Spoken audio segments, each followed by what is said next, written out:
And I say, she's welcome back to part 4 with me, Jeff Ollerhead, and Jegsy Dodd. Where were we, Jegs? We've discussed Heysel and then with Europe and the games, but you never really told us about all the legs you went to. Is that right? You went to most away legs in Europe? Yeah. If you miss the odd one because you can't afford it or whatever, because sometimes they stack up a little bit. You can have 2 European away games in like 3 weeks or something, and you just spent 500 at that one. You know, it's difficult sometimes. And how did you feel? Like, say you're watching Liverpool on the telly and you weren't there. I hate it. I can't be doing with this now. Playing United the other day, it's just, I can't get up for it. It's like watching a reality show on TV, you know, with the pundits and the baddies and the goodies and everyone slagging each other off. This is not me. I'd rather be at the match, and if we play badly, we just go to the pub, have a few pints, discuss it, pick the bones out of it, and then what was your pub after? Did you have the same pub? Well, yeah, you go to Halfway House or King Harry or hotels here, and then we go into town, you know, and there's the pubs kind of change over the years because there's places that are the in place, like Ned Kelly's was for a few years, and then that just filtered away. The Yankee bar, Yankee bar was just crazy. It was great. It was our HQ. You know. Your HQ was just next to Lime Street. Yeah. Ironically, wasn't it? So you're in walking distance to greet the your fellow. No, it was great. The Yankee, just a mad bar. Yeah. I went in there with our kid, and he'd be about 13. No one give a shite. Just sitting there, and that's when I first smelled this strange aroma of herbal thing. That's all like that. All right, lad, But anyway, look, straight into the Europe. So you went all the way. You told me that you went to, I've seen photographs that you went to Moscow at one point. St. Petersburg. That was the worst. Oh, was that St. Petersburg? That's the worst place I've ever been to watch a game. How long did it take to St. Petersburg? It was hard to get there because you got visas and stuff, you know, and the visas are over, about 150 quid, plus your flight, hotels and all that. It'd be nice to, when you're at the airport, you can tell that you're in a... But they're mad, they're proper mad. It's a different kind of sketch there because with them being a communist country for so long, they were ordered around and everything was like regimented. And then all of a sudden he said, you're free to be like the West, and they've seen hooliganism videos, you know, and all the rest of it, and they enjoy it, but they take it too seriously. We take it as a more of a laugh, you know, going to someone's town, having a bit of a laugh, a bit of argy-bargy, and carry on. These were like proper ex-squaddies training, doing all the press-ups, the shadow boxing and stuff. And then when we turned up there, no one speaks English at all, so you've got to negotiate your way to the ground, and it was -12, the rivers were frozen, and the loads of skinheads. But the most frightening thing was, they didn't have shirts on, and it was like 12 below zero. Yeah. And fueled on vodka. Backed, all muscly. All out together, scout. And then as you get to the ground, there's old people there, you know, with black eyes, and, you know, they've been attacked, and even my mate's wife has been attacked. And you get there and you're thinking, oh, this is scary, you know. And then after the game, we're all freezing to death in the ground. You think, how are we going to get out of here? And there was an interpreter coming around, everyone going, look, stay on the ground. We're getting an escort to the station. They're closing the station for the Russians and just putting us on. And you've got the biggest escalators in the world. I mean, something like King's Cross or something, the big escalator. You're talking 3 times the size of that. You feel like you're going into the bowels of the world. And you get down there, and the platform's there. Next minute the train comes in, all the Russians are on the train, there's nowhere to go. The police are upstairs, they've left us on the platform.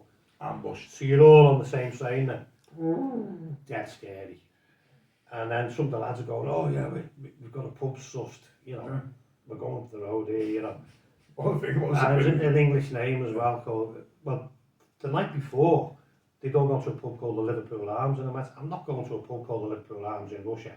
The night before the game, you're asking for trouble. Where could they be? 10 o'clock, the phone goes. 10 o'clock, the phone goes, it's just gone off at Liverpool Arms. All the Russians with the hockey sticks have just charged in. And all that caper. But we had to get back. And it was dead scary. So we got on this train just full of Russians. And as we get off, all of the Liverpool fans went that way, followed by all the Russians. And these lads who we know, good lads, who saying, no, just hang back. Yeah. We're going up this little exit here. We've sussed it out. And we can get out into the street that way. And as we're going up, there's about 10 or 20 of us. Yeah, all whistling behind us. Next minute they're there, you know. And as we came out, there was cars pulling up. Special forces. The Russians getting out. They all look like KGB or something. Yeah, knuckle dusters in their own game. A completely different level from England. So we get out, and I just said to Ali and Tommy and him, I said, right, come on, let's just go. And they go, where? And I went, over the road, Joe Canterbury, just get over the road quick. And we're like Shaggy and Scooby-Doo like that, you know, peeping around corners. And we're going the wrong way. And I said, no, I know where we're going. No. And 2 against 1, they're saying it's that way, and I'm saying it's that way. And I said, you've got to trust me. Yeah. So I said, firstly, just get in a hotel, just go, get your breath, calm down, and then we'll kind of sneak our way back. I said, I know we've got to cross 2 frozen rivers, so there'll be 2 humpback bridges, 2 frozen rivers, and there'll be a bar called Da Vinci's opposite our hotel. And I was right. How do you know that? Spot on, remembered it like. Gets in there, and there was a lad from Wigan who we'd arranged to meet. And he's just standing at the bar going, what kept you? You know, what kept us? It's like a video game, you know. And then we it's how to escape the Russian hooligans. We met this the ice hockey team from St. Petersburg, proper ice hockey team, all these massive blokes, and you're going, you must drink whiskey with us. And you know, we ended up having a great night. And then you get up in the morning, we're still there for a couple of days. And you see a few of the urchins walking around, some of the younger Liverpool fans. That's a mob. All battered, you know. Yeah, because they're game, aren't they, the urchins? Yeah. Because is it true that you get different firms in Liverpool? Like the Ollerheads on urchins? I don't know. I mean, obviously I'm older now, it's that. Like West Ham had ICF, then you had under 5s. Oh. There's always like little senior mobs in. I think everyone knows everyone, but like, So the there you go. youth do what they want to do, you know. So did you know your family, like you got a sister? Did she ever get onto your shenanigans or be careful or just just go the game, you know? I think they gave up on me. Just sleeping through it, you know, you get in trouble all the time. Did you ever get arrested, Jegsy? Yeah, lots of times, yeah. But then Banged up abroad? Yeah, but then you get through it, and then obviously you mature a bit, like. You still become infatuated with what goes on at the match, you know, like dodgy stuff. But you become older and more sensible, and you can see the danger, you can smell danger a mile away, you know, wherever you are. You could be in like any pub in any town in Britain, and you think, you just know. It's going to go off. You just know. There's weird electricity in the air, yeah. And at this age, and you know, you just melt into the scenery and go, no one's interested in the old blokes like us. You know, if I'm walking down the road probably in there, let them get on with it, yeah, they're going to walk past me. But when you're young, you do stand out, you know, obviously different fashions and stuff, but you're a target. But now, we're just old blokes who go and watch Liverpool. Did you see the thing, there was a video clip, I think, did you play it? And they had all these ultras marching through on the Copwreck Road, coming right through. Screaming. Yeah, it's easy for them now. I mean, all these teams. They still have the mentality. Yeah, the teams you play in Europe now. You know, we've played some of these teams twice, where years ago there'd be 0 fans of that club there. And now, they bring thousands, and they always march them up, because it's easy for the police to contain them. Yeah. So they just march them up Scotland Road or whatever. And it's easy. So, any club can... Yeah, we played Hoffenheim at Anfield, and they had a big mob. Yeah. And it's like, there's only about 3,000 people live in Hoffenheim. Hoffenheim, yeah. So it's like the whole town must have come, plus all the extras, you know, all the... That'd be very, no disrespect for Hoffenheim, but you know, it's, I don't know, Everton or Liverpool, Hoffenheim. But there's no one there. So every club now brings an away following to Anfield because it's safe. Yeah. But they wouldn't have done it years ago. Yeah. No, not in a million years. You wouldn't have had Napoli or whatever marching up Scotland Road, or, you know, it'd be like the Alamo. Moving on, so just to go back to Heysel with Juventus that night. you ever go back to Juventus? Because you played Juventus after Yeah, that. we played them. What was it like there then? There was a lot of build-up in the press saying, "Ooh, Liverpool going to Juventus first time since people died at Heysel." And I thought, well, I've got to go. But they said you can't drink in the city centre. All the bars are closed. So the Liverpool fans will be kettled into some castle on the hill, basically, so you can be kind of monitored by the police. So 3 matches a year? Yeah. Like cattle? But we went independently. Sneaky So, beaky. And Kev knew this fella Mauro, who was one of the Italian ultras. He was like a Juve ultra. What's his name? Mauro? Mauro. And he kind of met us. We were in this hire car, and he kind of met us when we went over the border. We stayed in Chamonix in France the first night. And he met us, we went to his house.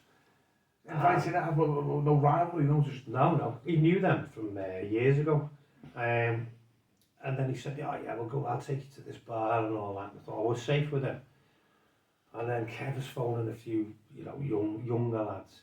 And they turned up and they were arsing around a bit, they had a ball kicking it against the window. And the owner... No respect, what you're doing, you come to my country. Well, he was saying, just tell him to calm down, calm down, So, but as we were going towards the ground, you could just see there was smoke bombs everywhere and firecrackers going, and we're on the car like that going, Yeah, you're going in, it's like, you're the guilty, But Mauro said, I'll meet you there after the game, I'm going to take you to the Juve supporters club.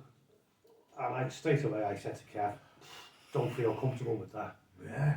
And he was going, it'll be sound, there'll be food there, and we'll be kind of guests of honour. I was like, you will be the food. Still not happy. On the spit runs. I'm not happy about it. I said, because it only needs one. You could go in a place with 200 or 300 Juve fans. Yeah. And A, we've just knocked them out of Europe. B, there's been murder. And it's literally murder last time we played. Yeah. You only need one person in there whose family member died or whatever, he's going to kick off.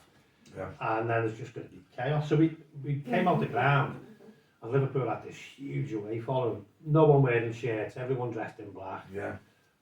Mainly Scousers. And they all did their own thing, and we split off with Mal, and we said, look, we're not going.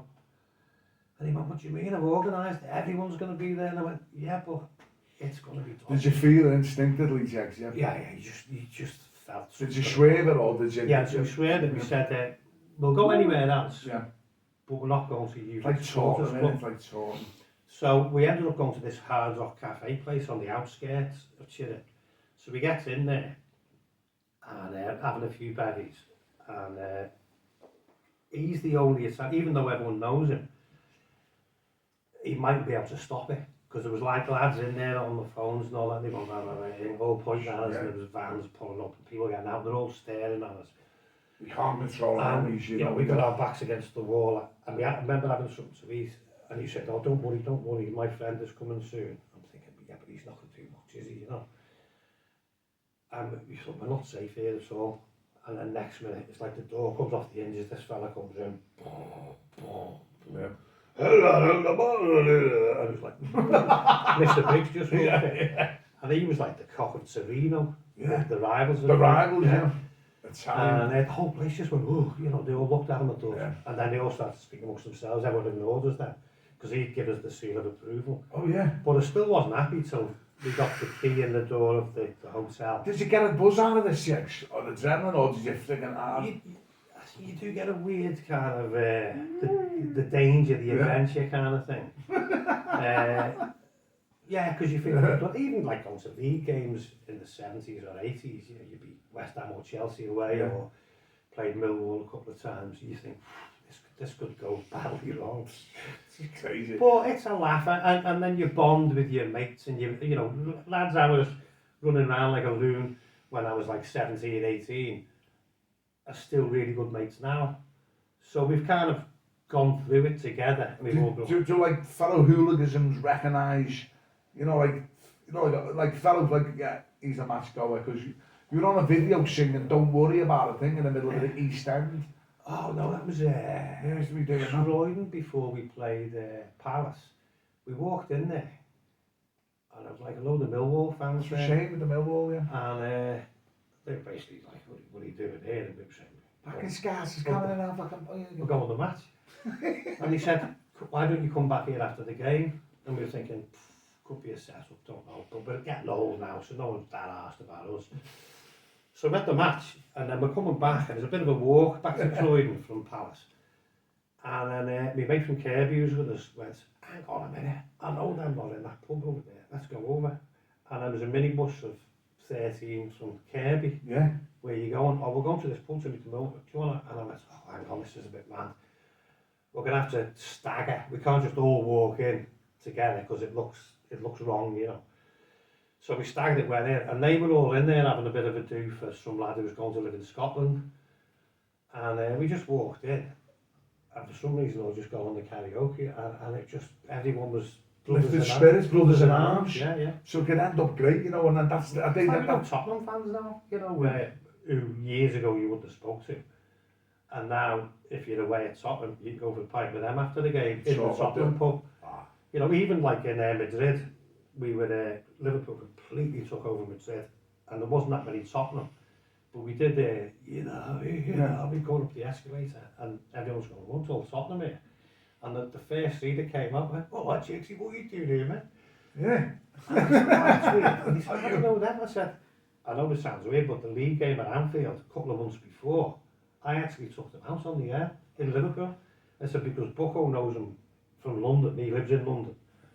And he phoned me and said, it spreads them, don't it? Like, these are alright, these, you know. I've got Tottenham with us here, and I'm on my own with him. He said, yeah, just come over and give us a hand with these. So we became mates. This is the good side of football, because you get like sort of like, you get to know each other, and now when you get a bit older in the truth, you know, you're thinking, not into that, and you suddenly start telling stories, and you had us there, and you know, what we're telling. And Southampton as well, every time we play Southampton away. I think that happens at England, when England plays, you know, then they all get together and say, listen, it's a rule here, you know.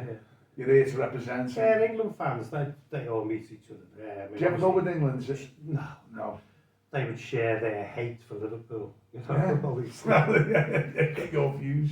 There's one or two go with him. You know, Marty goes away with England and a few of the Everton fans. I think he just goes there for the shops.